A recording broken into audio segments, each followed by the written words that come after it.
Assalamualaikum warahmatullahi wabarakatuh. Saya Olvi Martin Yuliani, jurusan Pendidikan Bahasa dan Sastra Indonesia STKIP PGRI Sumatera Barat.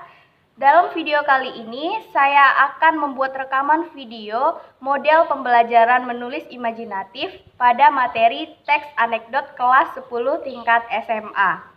Dalam video kali ini saya menyadari banyak sekali kekurangan dan kesalahan, maka dari itu saya mengharapkan kritik dan saran yang membangun sehingga kedepannya akan lebih baik lagi. Selamat menyaksikan. Assalamualaikum. Waalaikumsalam.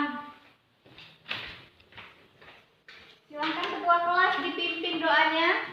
Bersedia beri salam kepada Ibu. Assalamualaikum warahmatullahi wabarakatuh. Waalaikumsalam warahmatullahi wabarakatuh. Silakan duduk. Berdoa dimulai.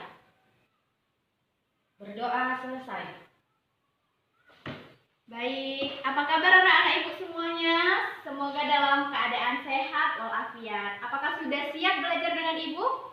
Sudah, Bu. Baik, sebelum itu Ibu akan mengecek kehadirannya terlebih dahulu. Pita, Hadir, Bu. Yusuf, Hadir, Bu. Desi, Hadir, Bu. Aldo. Hadir, Bu. Baik, berarti hadir semua ya hari ini. Bagus sekali. Seperti biasa, sebelum Ibu memulai pembelajaran, Ibu akan menuliskan sepenggal kalimat dan anak-anak juga menuliskannya di bagian atas buku tulis masing-masing.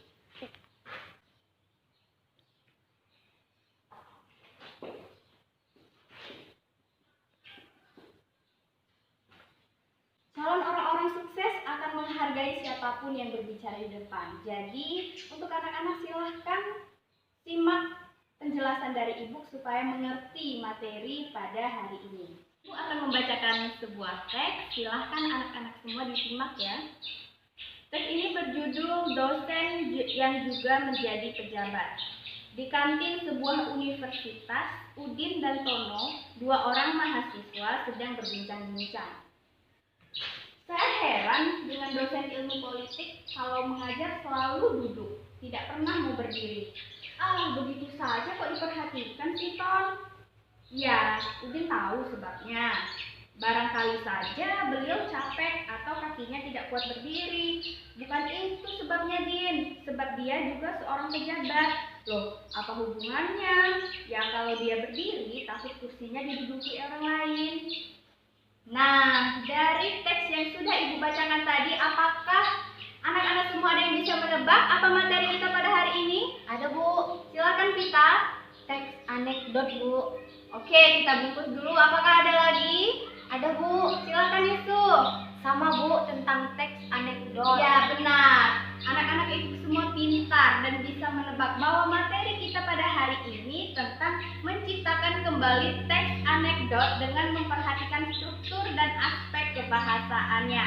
Baik, kita akan membahas apa itu teks anekdot. Nah, dari teks yang sudah Ibu bacakan tadi, di situ terdapat ada tokoh, yaitu Udin dan Tono, yang kemudian ada cerita lucu, yang ketiga ada kritik dan sindiran. Nah, ketiga ini sudah ada di dalam teks yang telah Ibu bacakan tadi. Jadi kesimpulannya bahwa teks anekdot ini merupakan cerita singkat yang lucu dan mengandung kritik atau sindiran tentang tokoh yang ada di lingkungan masyarakat. Nah, ini tadi pengertian dari teks anekdot. Kemudian yang kedua, kita akan membahas struktur dari teks anekdot. Nah, struktur teks anekdot ini ada 5. Ada abstraksi, orientasi, krisis, reaksi, dan koda. Jadi ini akan Ibu jelaskan satu-satu. Abstraksi. Apa itu abstraksi? Abstraksi merupakan pembuka dalam teks anekdot. Dia ini berisi tentang pengenalan tokoh, pengenalan alur, dan pengenalan latar. Kemudian yang kedua ada orientasi. Nah, orientasi ini merupakan awal permasalahan yang muncul di dalam teks anekdot. Kemudian yang ketiga ada krisis. Nah, krisis ini merupakan permasalahan yang sudah memuncak atau bisa disebut juga dengan klimaks.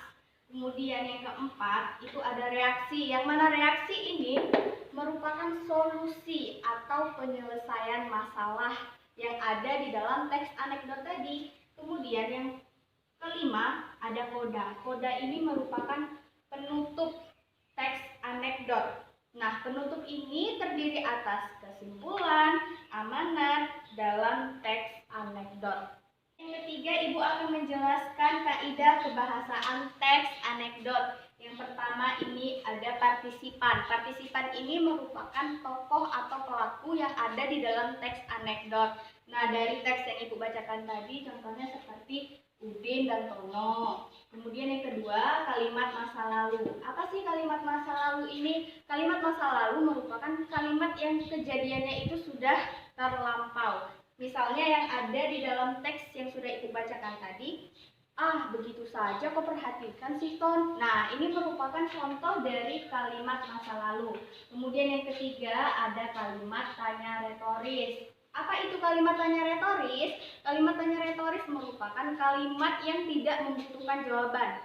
Contohnya seperti ini, apakah semuanya ingin bahagia? Nah, tentu saja ingin. Nah, itu merupakan kalimat tanya retoris. Kemudian yang keempat ada konjungsi waktu.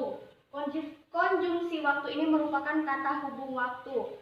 Ini sudah kita pelajari pada materi sebelumnya. Ada lalu, ada kemudian.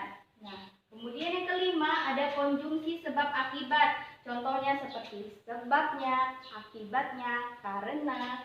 Kemudian yang keenam ada kata kerja aksi. Kata kerja aksi ini contohnya seperti membaca, menulis, berlari. Kemudian yang ketujuh menggunakan kalimat seru atau perintah. Jadi contohnya seperti pergilah kau dari sini. Nah, itu merupakan contoh dari kalimat. Setelah memahami pengertian teks anekdot, struktur dan aspek kebahasaannya, kita dapat belajar untuk menulis teks anekdot. Untuk dapat menulis teks anekdot, terlebih dahulu belajarlah menuliskan kembali teks anekdot yang didengar dan dibaca. Salah satu cara menulis teks anekdot adalah dengan menulis ulang teks anekdot yang kita dengar dan kita baca dengan pola penyajian yang berbeda. Tentu saja juga menggunakan gaya penceritaan yang berbeda. Namun, penulisan ulang ini tetap harus memperhatikan kebahasaan dan strukturnya. Anak-anak semua sudah paham? Alhamdulillah kalau sudah paham, Ibu akan membagikan kertas kerja.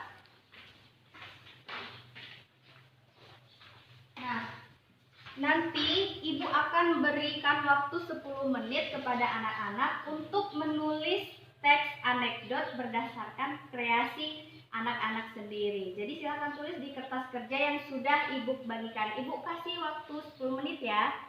Ada yang tidak paham boleh ditanyakan dengan Ibu ya. Ya, ini sudah betul seperti ini. Silakan diperhatikan penggunaan kalimat, pilihan katanya ya. Semuanya sudah selesai anak-anak? Sudah, Bu. Jika sudah, silahkan Desi maju ke depan untuk membacakan teks anekdot yang sudah dibuat. Penjual kue, Bapak Presiden hendak membeli kue dan bertanya pada ibu tua penjual kue di dekat jalan. Bapak, sudah berapa lama jualan kue? Ibu, sudah hampir 30 tahun. Bapak, terus anak ibu mana? Kenapa tidak ada yang bantu? Ibu, anak saya ada 4, yang ke-1 di KPK, kedua di Polda, ketiga di Kejaksaan, dan ke-4 di DPR. Jadi mereka sibuk sekali, Pak. Bapak Presiden kemudian mengeleng-gelengkan kepala karena kagum, lalu berbicara ke semua hadirin yang menyertai beliau. Sudah, Bu. Silakan duduk. Oke, itu tadi contoh teks anekdot yang sudah dibuat oleh Desi, teman kalian sendiri. Nah, jika ada dari kalian yang ingin menyampaikan kritik dan saran tentang teks anekdot yang sudah dibuat oleh Desi, dipersilahkan ya. Anak-anak, sudah ada yang siap untuk membacakan karangannya di depan kelas lagi? Sudah, Bu. Silakan kita.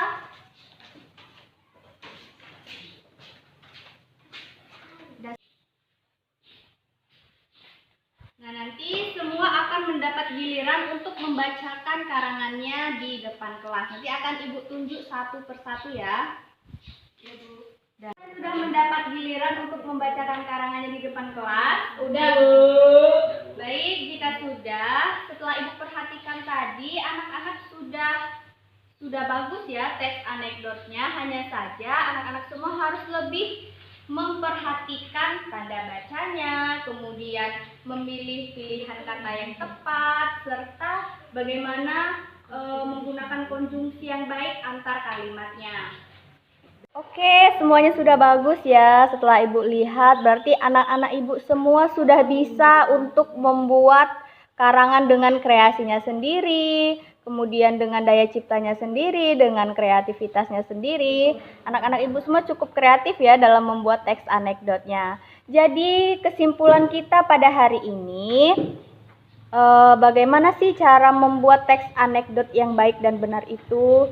Jadi setelah memahami pengertian teks anekdot, struktur dan kebahasaannya, kita dapat belajar menulis teks anekdot. Untuk dapat menulis teks anekdot, terlebih dahulu belajarlah menuliskan kembali teks anekdot yang didengar dan dibaca.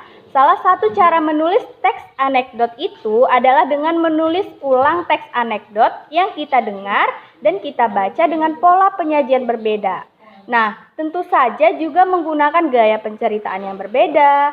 Namun, penulisan ulang ini tetap harus memperhatikan struktur dan aspek kebahasaan dari teks anekdot. Akan memberikan PR untuk dikerjakan di rumah. Silakan anak-anak membuka halaman 89 di buku paketnya. Nah, di situ ada PR untuk menciptakan kembali teks anekdot dengan kreasi sendiri. Minggu depan silahkan dikumpulkan di meja Ibu. Jadi cukup sekian yang dapat Ibu sampaikan hari ini karena mengingat waktu sudah mau jam istirahat. Ibu akhiri. Assalamualaikum warahmatullahi wabarakatuh. Waalaikumsalam warahmatullahi wabarakatuh.